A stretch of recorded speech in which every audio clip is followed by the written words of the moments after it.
다 같이 하나님 사랑합니다. 할렐루야. 오늘은 교회가 지키는 어버이 주일입니다. 어버이 주일날 부모 공경에 대해서 말씀을 나누며 함께 은혜를 받고자 합니다. 하나님을 믿고 땅에서 복받는 방법이 성경에 여러 가지 많이 등장하고 있습니다. 그 중에 한 가지가 부모를 공경하면 땅에서 잘되고 복을 누린다고 말씀하고 있는 것입니다. 장수도 하고 복을 받아서 복도 누린다는 거예요. 이것이 하나님께서 사람에게 약속으로 주신 계명인 것입니다. 이 약속을 믿고 부모를 참으로 공경할 줄 아는 사람들은 하나님이 장수의 복과 땅에서 잘되는 복을 주시는 것입니다. 반대로 부모를 무시하고 멸시하고 천대하고 그리고 공경하지 않은 사람은 이런 복을 못 받는다는 말씀도 되는 것입니다. 이렇게 우리는 성경 말씀을 하나님의 절대적인 명령으로 받아들이고 마음에 새기고 순종하는 믿음을 가져야 될 줄로 믿습니다.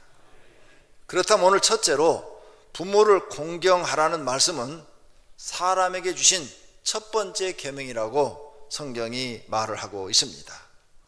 십계명을 연구해 보면 둘로 나누어집니다. 첫째는 하나님을 사랑하고 섬기라는 계명입니다.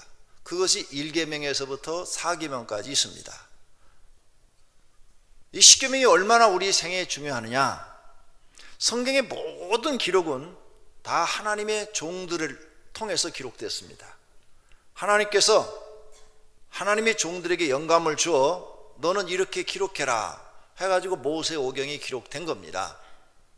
또 에레미야서 에스겔서를 봐도 하나님이 그들에게 음성을 들려줘서 이걸 전하라 그래가지고 그 책들을 썼어요. 그게 선지자들이 쓴 책들이 됩니다. 근데 십계명은 성경에 보니까 하나님이 친히 쓰셨다고 그랬어요. 그러니까 성경 전체를 놓고 볼 때 하나님이 친히 쓴 그런 십계명밖에 없어요. 그러니까 우리가 성경 전체 속에서 가장 중요한 말씀이 이 십계명 안에 들어있다 그 말이에요. 왜? 하나님이 친히 쓴 글이 십계명이라 이게. 그럼 구약은 율법 시대니까 십계명을 지키고 신약은 은혜 시대니까 십계명 안 지켜도 되느냐? 그건 성경도 모르고 하나님도 모르는 사람의 이야기다. 구약은 율법이고 신약은 은혜다. 그러므로 구약 율법은 이제 폐했다. 신약은 은혜만 강조하면 된다. 이것도 성경을 모르시는 분이 하시는 말씀입니다. 십계명을 자세히 연구해 보니까 1계명에서 4계명은 하나님을 섬기고 사랑하라는 계명이에요. 나 외에 다른 신을 너에게 있게 하지 말지니라. 너를 위하여 우상을 만들지도 말고 절하지도 말고 섬기지도 말라. 여호와 이름을 망령되이 끌지 말라. 안식일을 기억하여 거룩히 지키라.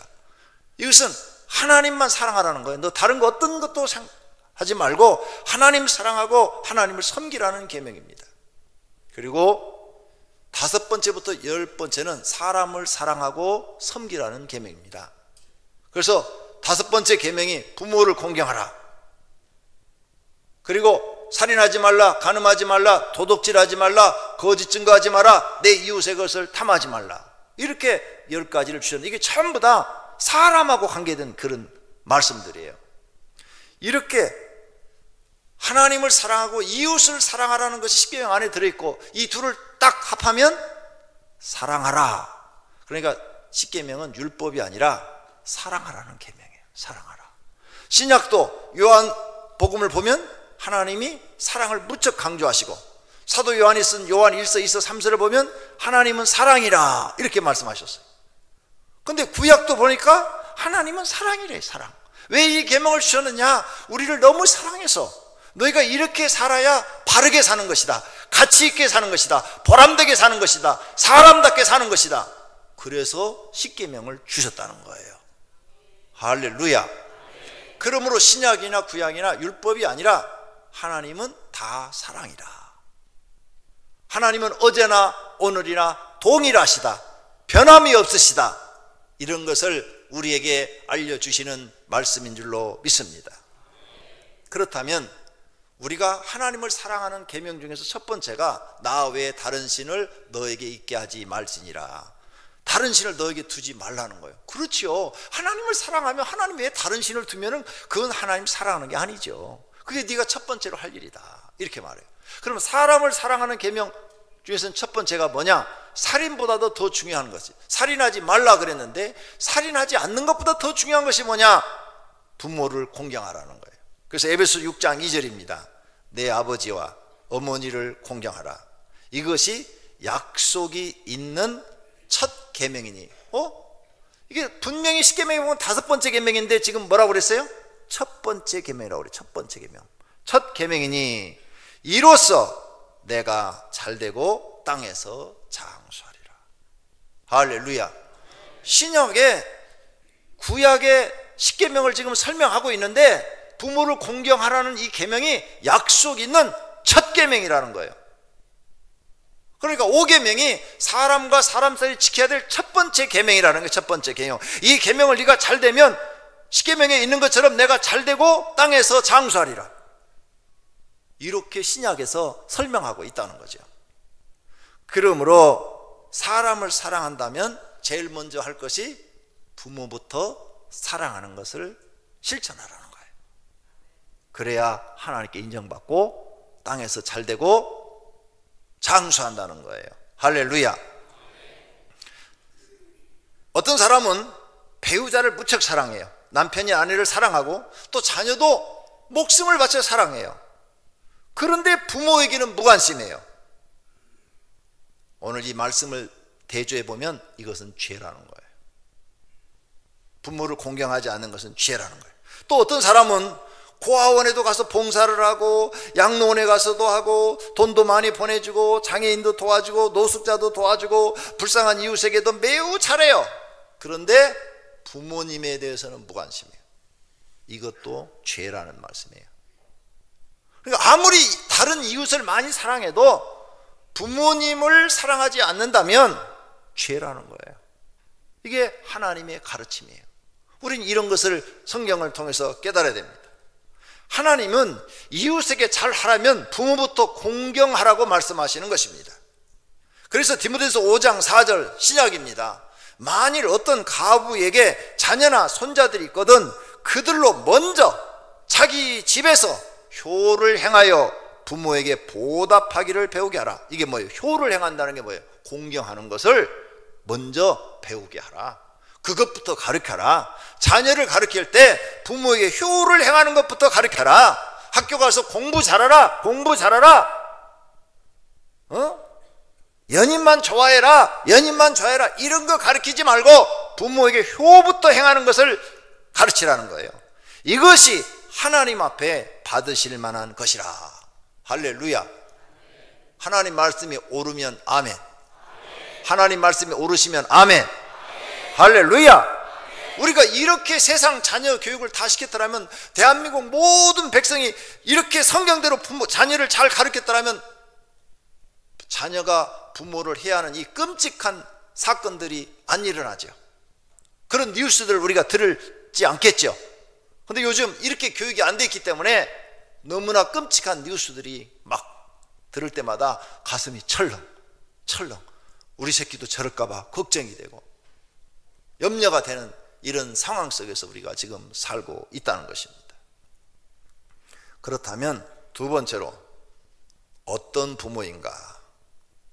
부모가 어떤 부모인가 생각해 봐야 돼요. 하나님이 어떤 부모인지도 모르고 관계없이 공경하라는 말씀인가 생각해 봐야 돼요. 어떤 자녀는 부모에게 상처를 많이 받았습니다.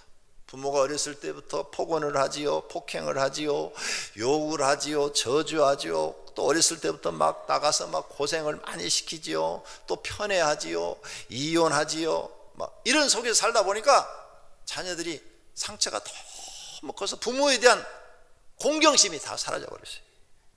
또 어떤 사람은 부모 때문에 망하기도 해요.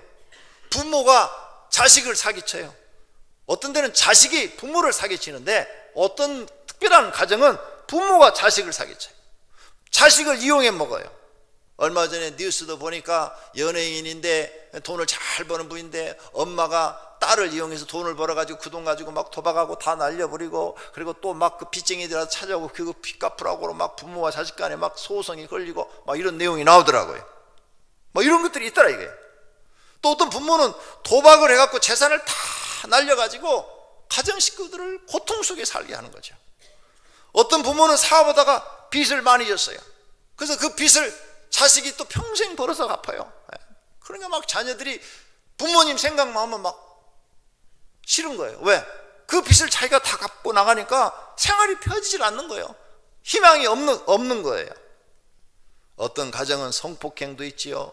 그 다음에 또 부모의 잘못된 성품, 어떤 부모는 사치를 많이 하고 허영에 들뜨고, 자식들은 어렵게 힘들게 버는데 사치하고 허영해서 막 돈을 막 써버리니까 가정이 생활이 펴지지 않고 계속 어려움을 당하지요. 또 어떤 부모는 자식들끼리 서로 자식을 모함하기도 하죠. 이간을 시키지도 하죠.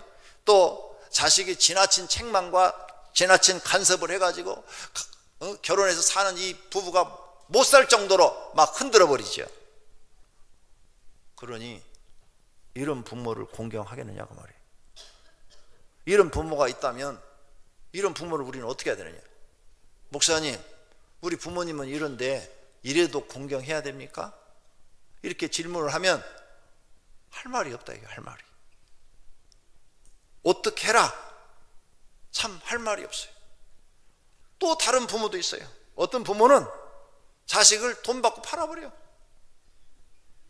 옛날에 우리나라도 많았어요. 요즘은 다행히 이런 뉴스는 안 들려서 천만다행입니다. 근데 지금도 후진국에 가면은 뉴스에 나오죠. 자녀를 돈 받고 팔아버려요. 딸들을 갖다 팔아버려요. 이게 얼마나 비극입니까? 또 어떤 부모는 키울 수 없다고 자녀를 버려버려. 그래서 어쩔 수 없이 고아원으로 가요. 또 입양되기도 해요. 자녀를 집에 놔두고 도망가 버리기도 해요. 책임감이 없는 거죠. 이렇게 자란 사람들이 부모에 대해서 공경하라 이렇게 설교를 하면은 반감을 탁 가져요. 목사님은 속도 모르고. 아니, 부모를 공경할 대상이 돼야 공경을 하지요. 내 오장육부를 다 뒤집어 놓고 나를 버리고 갔는데 내가 어떻게 부모를 공경해요? 이런 때는 진짜 어떻게 해야 돼요? 교회 나오면 하나님 말씀은 부모를 공경하라고 그러고, 내가 지금까지 살아온 것은 부모 때문에 받은 상처가 너무 크고, 어떻게 해야 돼요? 중간에 서가지고 어떻게 하나요? 어떻게 하나요? 고민하게 빠지는 거죠. 그래서 우리가 부모가 되면 부모님들은 자기 자녀를 책임지셔야 됩니다. 허리뼈가 부러져도 자식을 책임져야 됩니다. 그런 부모가 되시기를 바랍니다. 만약 이렇게 자녀에게 상처와 고통과 괴로움과 나로 인하여 자녀가 불행하게 되고 망하게 됐다면 그 부모는 사는 방법이 딱 하나 있습니다. 하나님 앞에 참회하는 것입니다. 참회. 이게 사는 거예요. 그런 죄를 범하고 나는 죄 없다 그리고 참회하지 않으면 하나님도 용서하지 않습니다. 분명히 가르쳐 드립니다. 그런 부모님들은 하나님 앞에 참회하셔야 돼요. 가슴을 치며 애통해 하셔야 됩니다. 하나님, 나를 용서해 주세요. 내가 부모로서 악을 행하였습니다. 나를 용서해 주세요. 그리고 나를 새롭게 변화시켜 주세요. 이렇게 하셔야 됩니다. 그리고 이제부터 말이라도 이쁘게 하고, 재산은 돈을 줄 수 없으면 말이라도 이쁘게 하고 기도로라도 그들을 축복해 줘야 됩니다.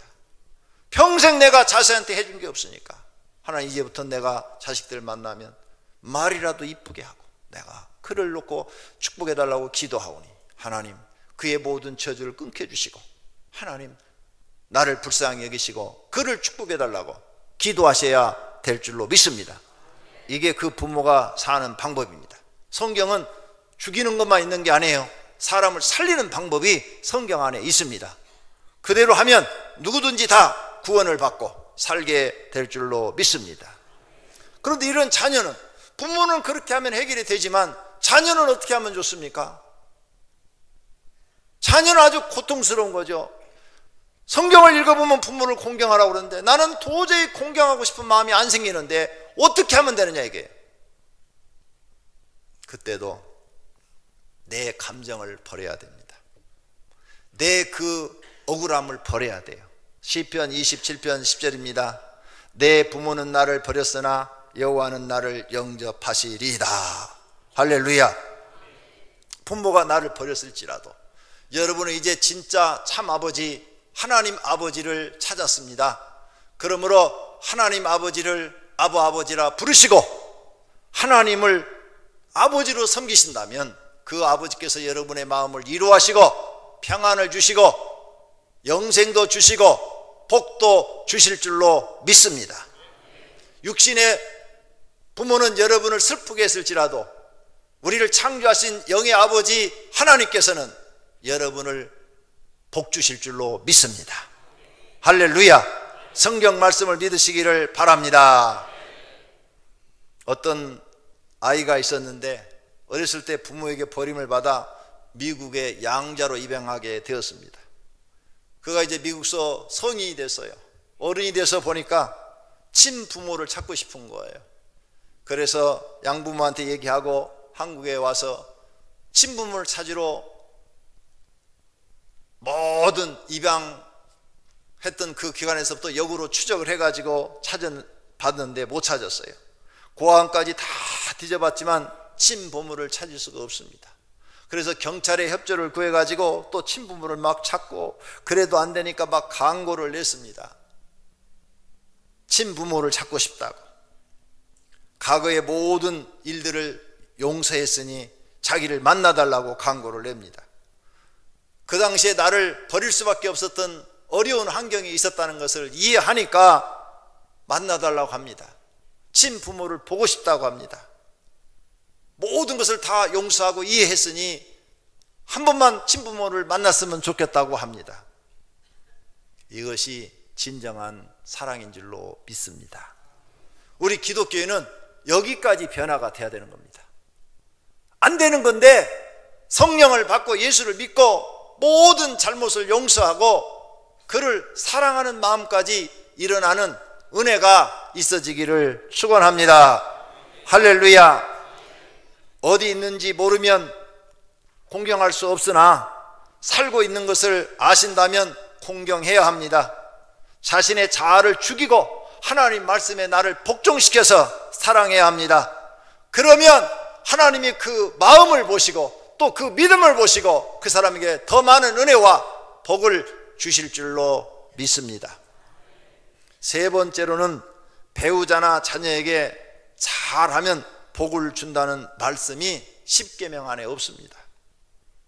십계명뿐만 아니고 모세오경 다 뒤져봐도 없어요. 다 뒤져봐도 없어요. 배우자에게 잘해라, 자녀에게 잘해라, 그러면 복을 받아 땅에서 장수할 것이다, 이런 말씀이 모세오경 다 뒤져도 없고 성경을 다 뒤져도 안 나와요. 없어요. 왜 안 쓰셨을까?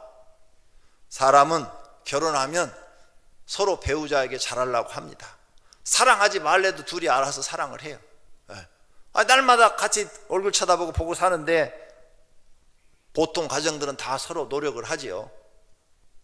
그 다음에 자녀는 낳으면 무조건 부모는 자녀를 사랑합니다. 짐승 새끼도 자기 자식은 사랑하지 않습니까? 그러면 부모가 자기 자녀를 사랑하지 않는다면 그건 짐승만 또 못한 거죠. 그리고 이런 건 말씀 안 하셔도 다 인간이 본능적으로 하게 되어 있기 때문에 하는 거예요. 왜? 자식은 약자예요. 그렇기 때문에 부모가 보호해주지 않으면 먹지도 못하고 자라지도 못하고 병에 걸려 죽어요. 그렇기 때문에 모든 부모는 자녀를 사랑하는 것입니다. 그런데 이렇게 자녀를 우선시적으로 사랑하다 보니까 자기를 낳은 부모는 잊어버리고 무관심 속에 사는 사람들이 있습니다. 이런 사람들을 위해서 하나님께서 부모를 공경하라, 그리하면 내가 땅에서 잘되고 장수한다는 말씀을 주시는 것입니다. 네 번째로는 기독교인에게는 세 분의 부모가 있습니다. 첫째는 육신의 부모입니다. 우리를 육체적으로 낳아서 길러주시는 분이십니다. 두 번째는 믿음의 아버지, 성경에 보니까 바울이 디모데를 믿음의 아들 그랬고 또 디도도 믿음의 아들이라고 그랬습니다. 그러므로 디도서에 나오는 디도나 디모데서에 나오는 디모데는 바울을 아버지로, 믿음의 아버지로 섬겼어요. 바울은 결혼한 적이 없어요. 그런데 자식들이 있어요. 무슨 자식들? 믿음의 자식들이 있다 그 말이죠. 그래서 하나님의 종들을 믿음의 아버지라 이렇게 말하는 겁니다. 그 다음에 영의 아버지가 있어요. 영의 아버지. 영의 아버지는 뭐냐? 우리 영혼을 창조하시고 우리의 모든 생사복을 주관하시고 온 우주를 주관하시는 하나님 아버지를 영의 아버지라 그럽니다. 그분이 진짜 우리의 아버지신 것입니다. 왜? 그분이 우리를 만들어서 이 땅에 보내셨기 때문입니다.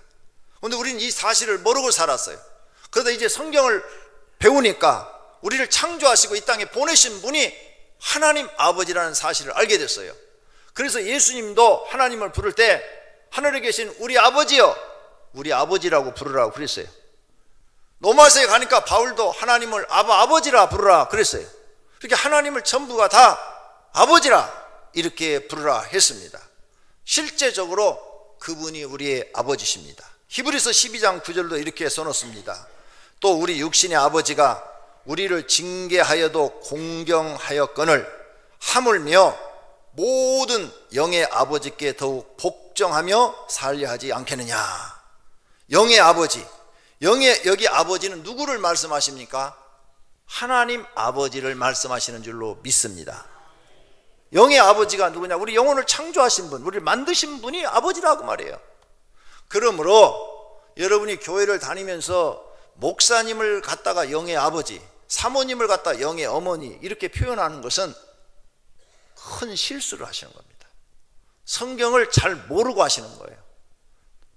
보통 실수가 아니라 큰 실수입니다. 왜? 목사는 영의 아버지가 될 수가 없습니다. 영의 아버지는 한 분뿐이신데 창조주 하나님밖에 안 계십니다. 그런데 우리 한국에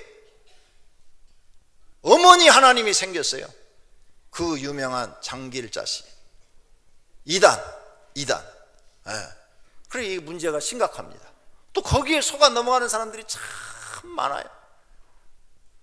이단에 빠지는 사람도 참 불쌍한 사람들입니다. 여러분은 그런 거짓말에 속지 말기를 바랍니다.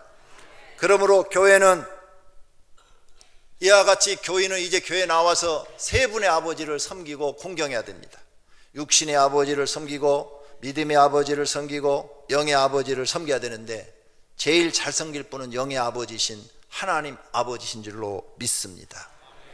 그분들에게 우리가 잘해야 하는 이유가 있습니다. 그것은 뭐냐? 세 분은 축복과 저주의 권한을 가지고 있습니다. 육신의 아버지, 믿음의 아버지, 영의 아버지는 축복과 저주의 권한을 가지고 있어요. 그러므로 이 분의 축복을 받아야 돼요. 이 세 분의 축복을 받아야 돼요. 그러면 그분은 100% 모든 일이 형통하고 잘 됩니다. 영육간에 복을 받습니다. 세상 사람은 첫 번째 육신의 그 부모에게만 잘하면 됩니다. 그러나 예수 믿는 사람은 그렇지가 않아요. 믿음의 아버지에도 잘해야 되고 그 다음에 영의 아버지에게도 잘해야 됩니다. 아버지가 더 많아진 것입니다. 왜 세상 사람은 육신의 부모에게만 축복을 받으면 되느냐? 많은 자녀가 있어요. 그러면 어떤 자식한테 상속을 제일 많이 주느냐? 자기한테 제일 잘한 자식한테 상속을 제일 많이 줍니다. 똑똑하다고 많이 주질 않아요. 좋은 대학 나왔다고 많이 주지 않아요. 부모가 상속할 때 어떤 자식한테 주느냐? 속썩이는 자식은 잘 안 줘요. 재산이 많다 그러면 유언장을 딱 작성해 버립니다. 그럼 유언장대로 집행할 수밖에 없어요. 그게 법이니까. 근데 제일 자기한테 잘한 자식한테 제일 많이 줍니다. 유언장을 안 썼을 때는 어떤 일이 벌어지냐? 무조건 1대1이요 5명이면 5분의 1로 나눠서 다 갖는 거예요.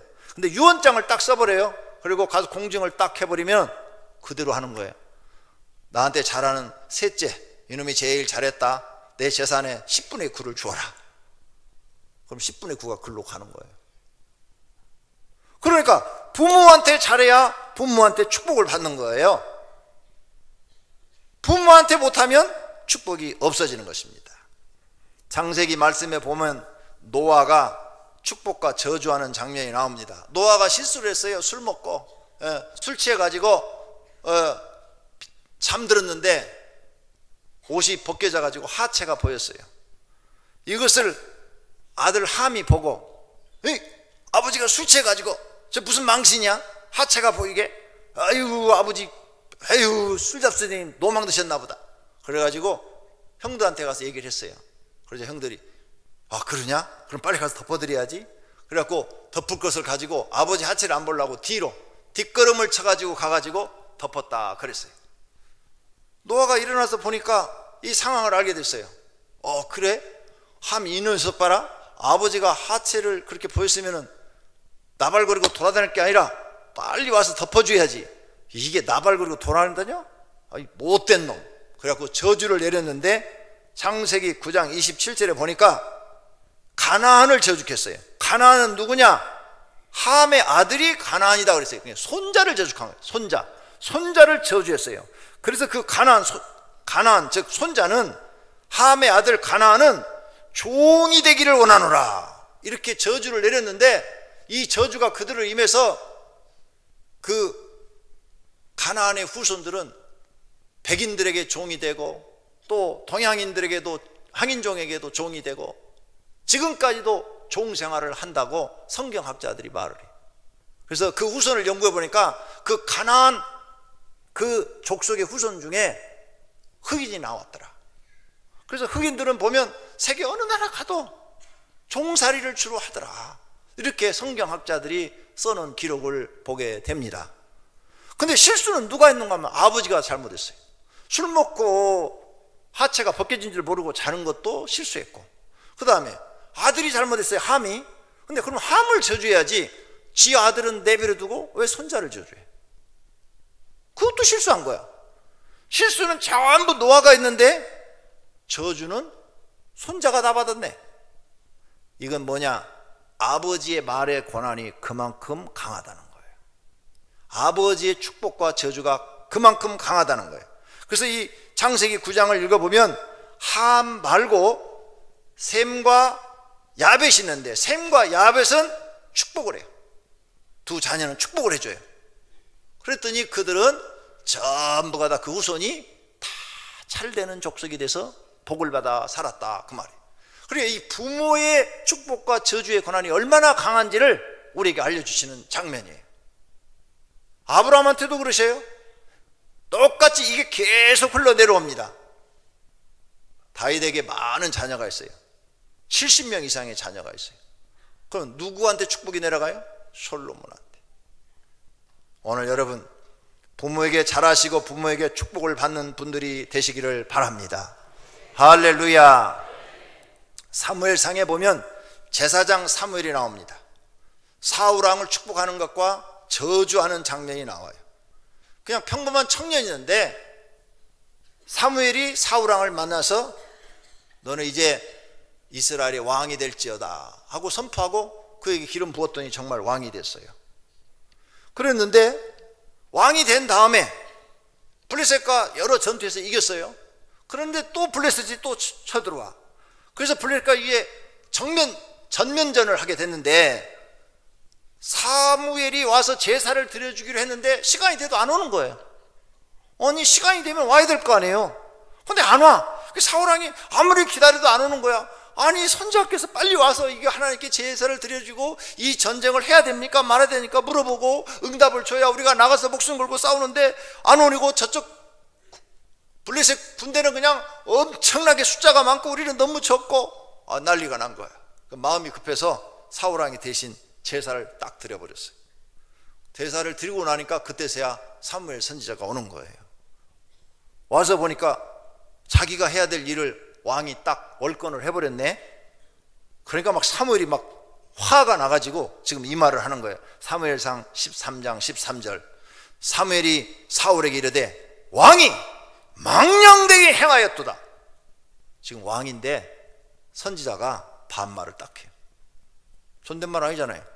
왕령되이 행하였도다. 왕의 하나님 여호와께서 왕에게 내리신 명령을 지키지 아니하였도다.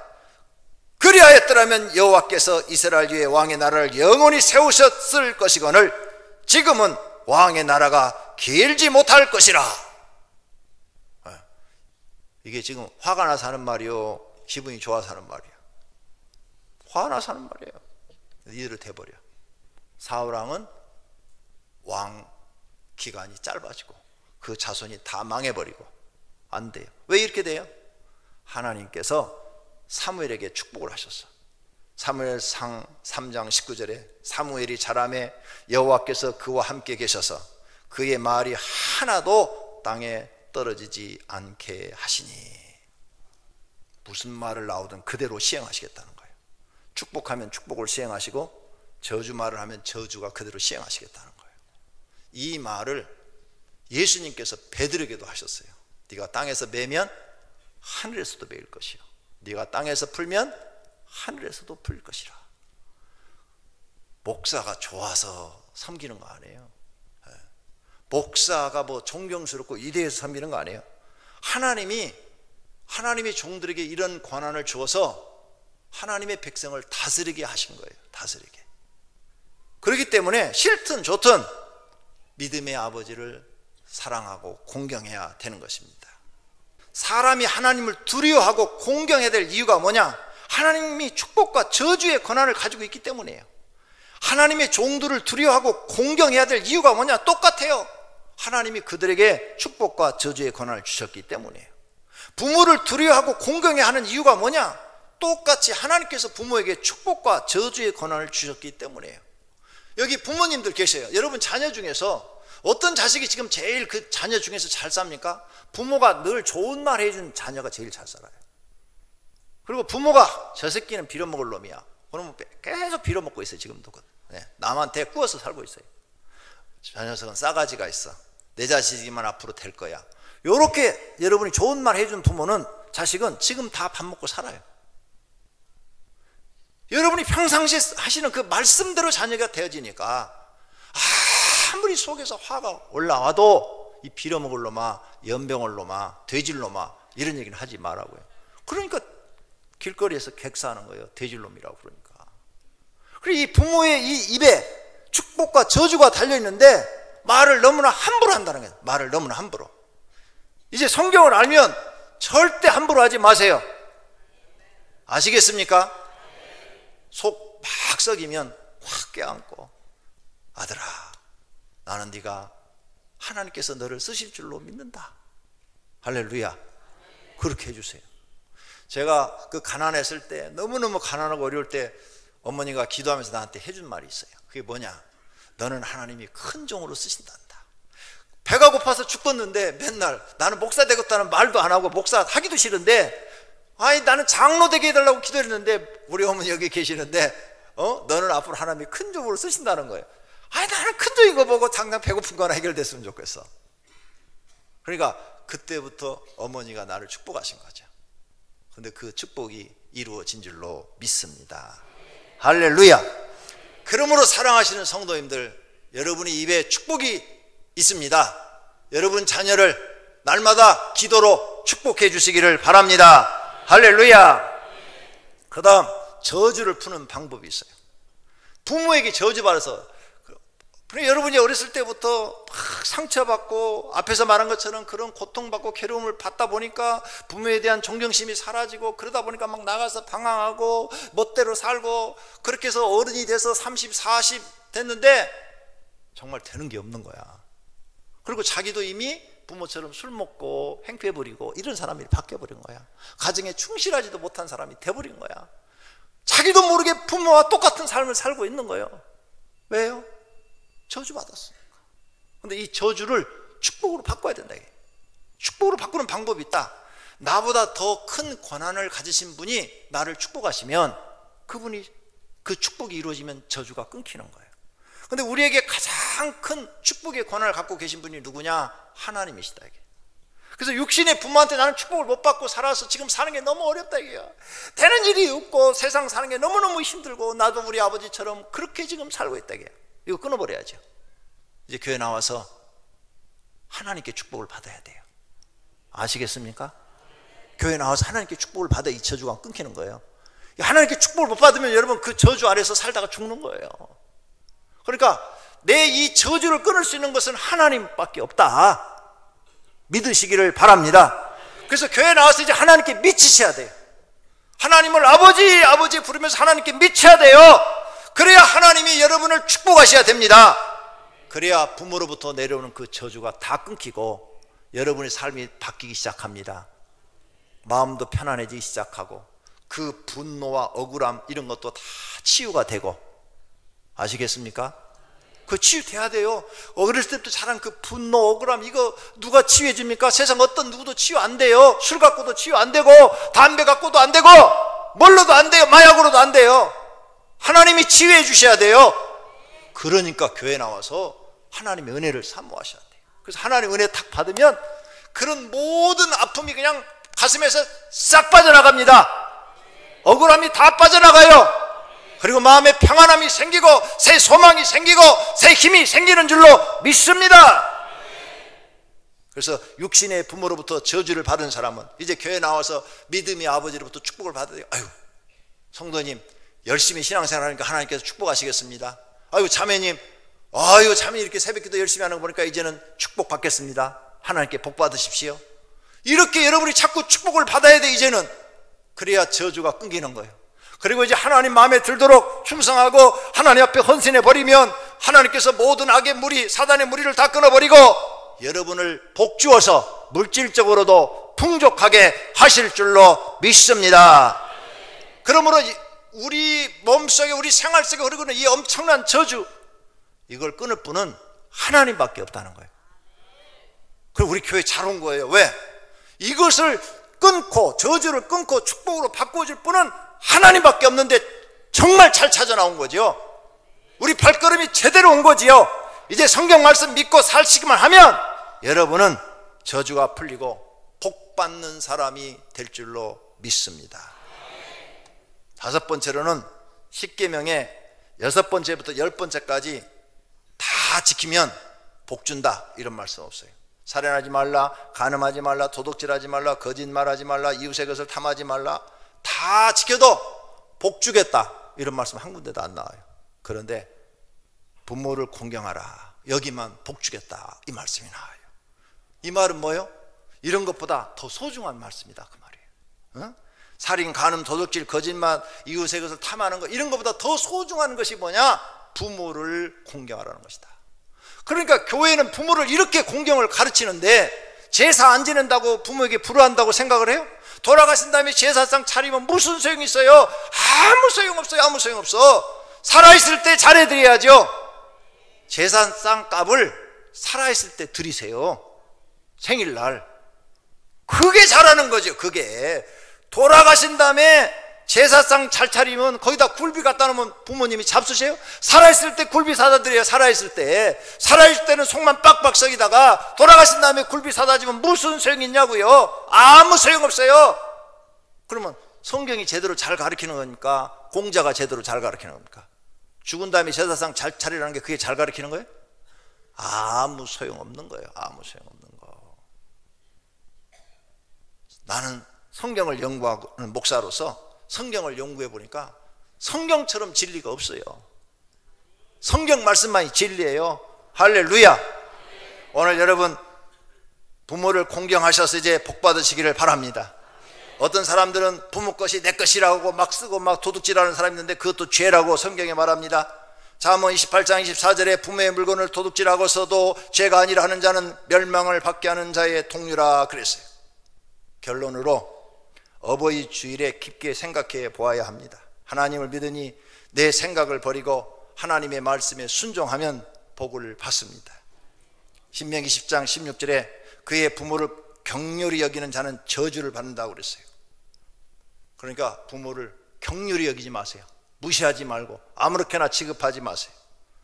오늘 본문 말씀에 너는 내 하나님 여호와께서 명령한 대로 내 부모를 공경하라. 그리하면 내 하나님 여호와가 내게 준 땅에서 내 생명이 길고 복을 누리리라 그러셨어요.